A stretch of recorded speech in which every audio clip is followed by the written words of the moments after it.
Hello everyone and welcome on back to the channel. Long time no see, but I am so happy to see your absolutely stunning, beautiful face here today.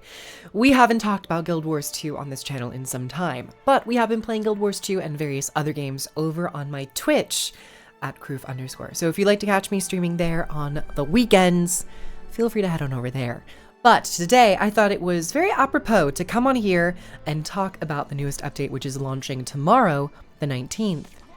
And get into all the good stuff because we have some major moments to talk about.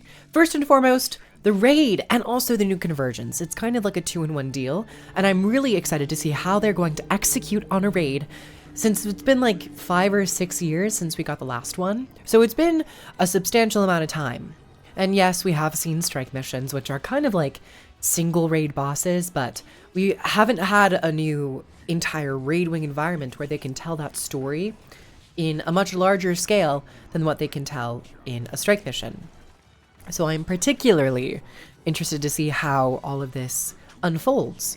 What we do know about the raid, which is Mount Balrior, is that we're going to be fighting and revisiting the two enemies, Decima and Greer.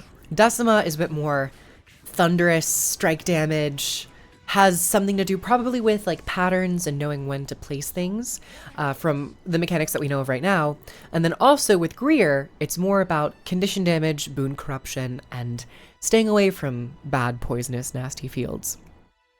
So those are going to be the two bosses. However, there's also going to be the third and final boss of Mount Balrior, who we know nothing about other than what we've seen in the story so far, which is Ura.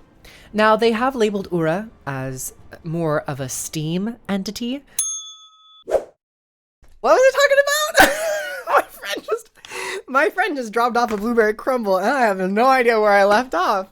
Oh, this is great. I'm really excited for Mount Balrior, and I'm really excited to see how Ura is developed and where her powers lie and how she will feature and function in a raiding environment. Also, this is going to be the very first time that we are going to be experiencing a entirely new boss fight in this expansion, just because Decima and Greer we've already fought in the open world. But with that being said, Decima and Greer are going to have new and improved mechanics and more tailored mechanics with their encounters, so that's great. And then alongside the raid, it's also going to be doubling as the Convergence. Now with the Convergence, for this update, we are just going to be fighting Decima. In the next update after that, it'll be Greer as well, and then the one after that, Ura. The Convergence is going to be more of an open, exploratory, dynamic event system, where you're going to really have to deal with changing landscapes every time that you go in. Different landscapes, different paths, different obstacles, I'm guessing, which will all lead to Decima. So that fight will be consistent, but the actual encounter of Mount Balrior might be a little bit different when you enter them multiple times. Aside from the raid and the Convergence, we are going to get the new story. This chapter is going to be released, or this update is going to be released with 3 new chapters, which they actually told us. They're going to be labeled Trial and Error, Battle's Eve, and Balrior Peak.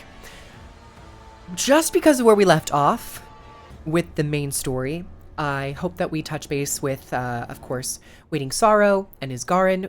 The very last thing that we did in this expansion was leave those two to have their private meeting. So I'm really excited to see where they went with that meeting and how much they're going to share with us. Very interested to see where it goes. I don't have a whole lot of expectations because I like to keep these updates and these chapters with a blank, fresh slate to be impressed or perhaps unimpressed, but keeping an open mind is smart. On top of the main moments of the chapter story and also the raid and the Convergence, we have the new legendary spear. If I'm being honest, this legendary spear is looking really cool, and they're doing something very different this time around by giving it 6 unique skins. So some of them are more traditional spear skins. There's one in particular that almost looks like a battle axe, or is it like a halberd? Is that what it'd be called? It's more reminiscent of a halberd. And there's also one that looks like a trident. So you'll have a good variety of different spear types to fit not only your character's aesthetic, but perhaps also the way your class uses the spear. And then on top of that, there's this like nice spectral arsenal of spearheads that float behind you when you unsheath your weapon and use it in combat. So that is quite nice. I haven't done a lot of prep going into this spear, so I'll be probably starting from like ground zero. On top of all of these moments, there's going to be new homestead stuff, new masteries, new decorations. They've previewed some of the decorations which look almost Canthan in nature. And also there has been a Wizard's Vault refresh. So they're completing that lovely, the only way I can describe it is like a Bloodborne shrouded armor set. And I think we're going to be getting the chest, the pants, and also the other missing accessory. Probably the boots. Or the gloves. One of those. And they did release a trailer for the Wizard's Vault. And in that trailer, at the very end, there was this really interesting room set up. And I looked in the description of the YouTube video, and they had mentioned that this room is for people who are looking to choose the legendary starter kit. And I don't know why they went to such great lengths to, what I'm guessing is when you purchase the legendary starter kit and then you consume it, it will transport you to this area where you're able to look at the legendaries you can choose from. I don't know what it's going to be about, but it looks really cool. It's very impressive. And it almost looks like an arena of some kind. So I thought that was pretty nice. And then on top of all of this, you know, more collections, more relics are coming with this update, additional achievements, and I imagine some other more unique, like individualized weapon skins and armor skins and whatnot. So Godspawn, Guild Wars 2 Chan 3 Wilds Godspawn launches tomorrow, November 19th, and I am very, very excited. I'm definitely going to be keen to play the new raid to see how that is just feeling in a more modern era of Guild Wars 2.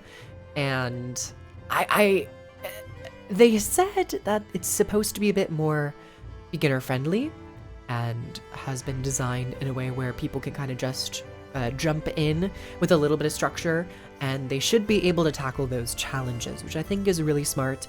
It's been like 5 or 6 years since we've had another raid, or our last raid.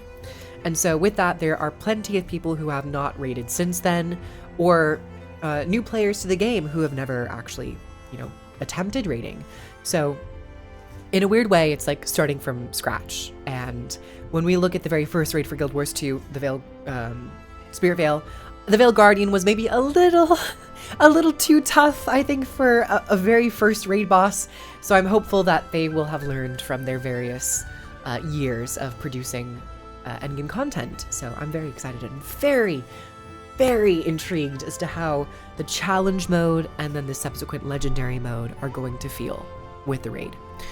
And expect more videos in regards to that specific raid, because I am definitely going to be covering my thoughts, opinions, and perhaps a little bit of a guide as to Mount Balrior. Comment, like, and subscribe. Head on over to the Twitch. I stream on Fridays and the weekends, so feel free to come and say hi if you'd like, and I'll see you guys in the next one. Hopefully much faster than the previous gap in between videos. So I'll see you guys then.